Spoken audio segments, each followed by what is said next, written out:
In this video, I'm going to be doing a full breakdown of how I edited my image for the Creator Series Season 2, Episode 3.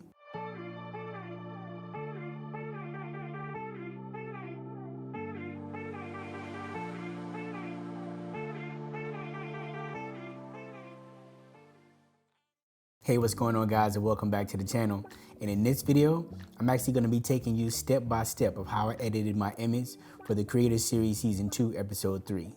Now, obviously, if you haven't seen the episode, this is gonna be a super spoiler. So go on over and check that out on Sal's channel and then come back and check out this video. So let's go ahead and dive in.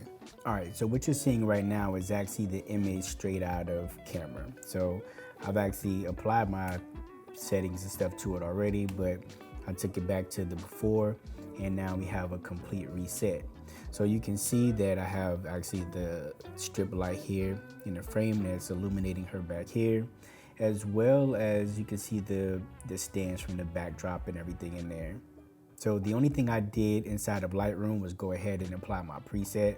I don't remember the exact preset I used, but I do know that it's one of my visual flow presets. If you don't know, I am a visual flow presets ambassador. So if you're looking for some presets, they actually just dropped a new one that I haven't gotten a chance to check out. I think it's called Radiant, but it looks like it's really good. I haven't got an opportunity to use it yet, but if you guys want to check out the visual flow presets, I'll leave a link down below and you can check those out when you have a second. But yeah, nonetheless, this is the presets that I use, the visual flow. And you can see this is how we got our base for, what it is that we did to the image. Now from here, I took the image over to Photoshop, and then that's where I finished up the rest of the work. So you can see my layers here, and I'm actually gonna take you step by step through the process of how I got from this to the actual final image. Now, first things first, as a retoucher, we want to identify all of the problem areas inside of an image. We want to mark everything that we see a problem with in a markup layer. That way we can go in and work efficiently and knock those things out. Now, this isn't something that I do all of the time, but it is very helpful when you're trying to be very clear and concise about the things that you want to knock out inside of an edit.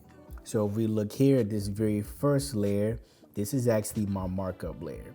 So I've literally just made a note of everything that I wanted to fix or get rid of. So you can see we marked the background here. We wanted to get rid of these lights and extend out the background.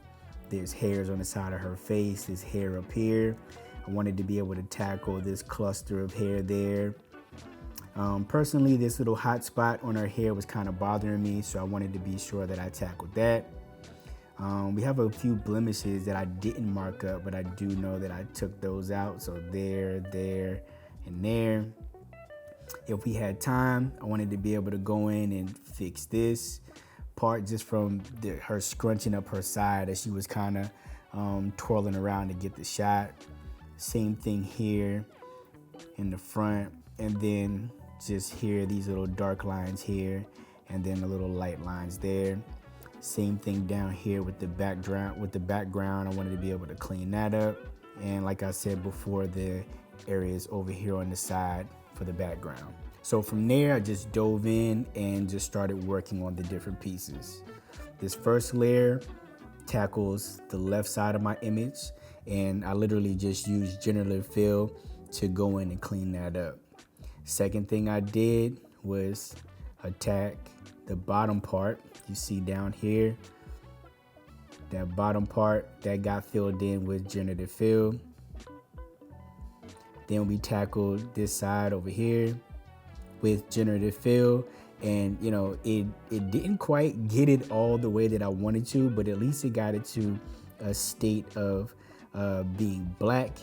And then from there, I just combined the layers and then just circled this particular area, drug it over to that side, and let content aware fill just doing the rest of the work for me. And thank God it worked, because again, remember, we're editing on crunch time. We have a 30-minute time to be able to get this stuff done. And had any of these steps not worked for me the way that I wanted them to work, then I would have been screwed. From there, I wanted to go in and start working on the skin areas. So this first layer here, the heel layer, is actually going in and taking care of just some of the little blemishes and stuff on her face. Now, this is actually a tool called Retouch for Me. If you've never used Retouch for Me, they do have some great tools that you can play around with to go in and take care of some of the heavy lifting for you when it comes to retouching an image. So they have a heal plugin, which will go in and just remove blemishes and stuff like that from the skin, which is what I used here. And on the next layer is where I use their dodge and burn, which you'll see if you look at the image closely. You can see that it goes in and it just kind of evens out skin tone. So you'll see here on her body, here, and up here as well. You'll see that it took care of some of that stuff for us. And if we move down, you'll see that the heal tool actually got rid of those blemishes on her body that I wanted to target as well. So the heal took care of that. And then some of these areas in here, that dodge and burn tool went in and took care of that stuff for us. Now from there, I am combining the layers again, and I created a new layer called Fix Hair. And that's where I went in and tackled this area. If we go in and we move our diagram up, I wanted to tackle the hair up in that area. So I did that here on this particular layer. And on the next layer, I actually went in and fixed this little area down here at the bottom that I left out previously. Now, yes, on this, I'm working destructively because I only have 30 minutes. I don't have time to be super organized throughout this process. I need to get it done in that 30 minutes to be sure that I deliver a perfect image. So you'll see quite a few times through this where I'm combining layers and just moving on to the next step. Now, after I combined everything that was below, then I came into this next layer here that says Fix Hair on Face. And you'll see that I went in and I started cleaning up the hair that's there on her face. I wanted to get it as clean as humanly possible. And then if we zoom out, you can see that the image is getting cleaned up pretty nicely. Then on my last layer, I came over and applied the liquefy tool and then just kind of gave her a little tuck there to compensate for the fact that she's literally throwing her body at the camera, and it's obviously gonna kind of distort the shape a little bit. So I gave her a little bit of a tuck right there. Now at this point, I am semi-happy with the image. I know that there's still work to do. I don't know how much time was on the clock by the time I finished those few edits, but there was enough time for me to move on to next steps, and I'll show you what I did here. After I finished up everything inside of Photoshop the first time, then I actually took the image into Lightroom and then added some toning to it. Yes, I know you can do it inside of Photoshop, but I'm more familiar with being able to do toning and grading inside of Lightroom. So I took it back into Lightroom, did it there, and I also cropped the image there as well. And if we look back and forth, you can see that there's more of a overall magenta tone here.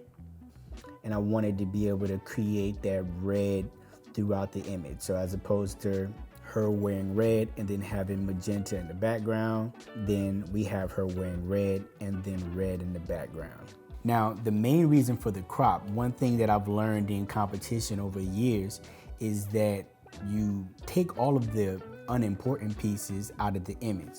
So with all of this extra space that I had here, that wasn't adding any additional value to the overall image. So in order to not distract the judges, then I just cropped it to the area that I wanted to be able to highlight. So we got that nice semi-square crop here inside of the image.